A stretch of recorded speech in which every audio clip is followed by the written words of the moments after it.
আপনি কি জানেন একটা আপেল পৃথিবীর সবচেয়ে বড় বৈজ্ঞানিক তথ্যের জন্ম দিতে পারে? হ্যাঁ, স্যার আইজ্যাক নিউটনের কথাই বলছি।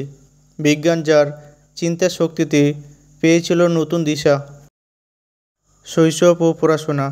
আইজ্যাক নিউটনের জন্ম 1643 সালের 4ই জানুয়ারি ইংল্যান্ডের উইলসথরপ গ্রামে। জন্মের সময়ই তার বাবা মারা যান। ছোট থেকেই তিনি ছিলেন নিঃসঙ্গ ও ভাবুক স্বভাবের। শৈশবে মেকানিক্যাল খেলনা, ঘড়ি তৈরি করা, সূর্যের কিরণ দিয়ে ঘরের দেওয়ালের সময় মাপা, এইসব ছিল তার শখ। তিনি ভর্তি হন ক্যামব্রিজ বিশ্ববিদ্যালয়ের ট্রিনিটি কলেজে, কিন্তু 1665 সালে প্লেগের কারণে বিশ্ববিদ্যালয় বন্ধ হয়ে গেলে তিনি গ্রামের বাড়িতে ফিরে যান।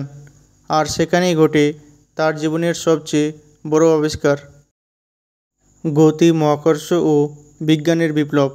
নিউটনের সবচেয়ে বিখ্যাত আবিষ্কার হল তিনটি গতিসূত্র, মহাকর্ষের সূত্র, ক্যালকুলাস এবং আলোর প্রকৃতি নিয়ে গবেষণা। একটি গাছের নিচে বসে থাকার সময় একটি আপেল মাটিতে পড়তেই তার মনে প্রশ্ন জাগে, এই আপেল কি শুধু নিচেই পড়ে?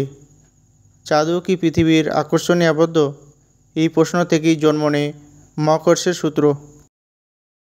1687 সালে তিনি লেখেন তার বিখ্যাত বই প্রিন্সিপিয়া ম্যাথমেটিকা, যা আধুনিক পদার্থবিদ্যার ভিত্তি। আলো ও প্রিজম পরীক্ষা। নিউটন দেখান সাদা আলো আসলে 7টি রঙের মিশ্রণ। তিনি প্রিজমের মাধ্যমে আলো ভেঙে তা প্রমাণ করেন। এছাড়া তিনি তৈরি করেন প্রথম প্রতিফলক দূরবীক্ষণ, যা জ্যোতির্বিজ্ঞানে নতুন দিগন্ত খুলে দেয়। জীবনের শেষ ও সম্মান। 1705 সালে রানী তাকে স্যার উপাধি দেন। তিনি ছিলেন রয়্যাল সোসাইটির প্রেসিডেন্ট এবং বিজ্ঞান চর্চায় সক্রিয় ছিলেন মৃত্যুর আগে পর্যন্ত। 1727 সালে 84 বছর বয়সে মৃত্যু হলে তাকে ওয়েস্টমিনিস্টার অ্যাবিতে সমাধিস্থ করা হয়। আজও তার নাম বিজ্ঞান, গণিত আর যুক্তির জগতে অমর হয়ে রয়েছে। শেষ কথা, বন্ধুরা, নিউটনের জীবনের গল্প প্রমাণ করে একটি সাধারণ প্রশ্ন থেকে শুরু করে এক অসাধারণ আবিষ্কার সম্ভব।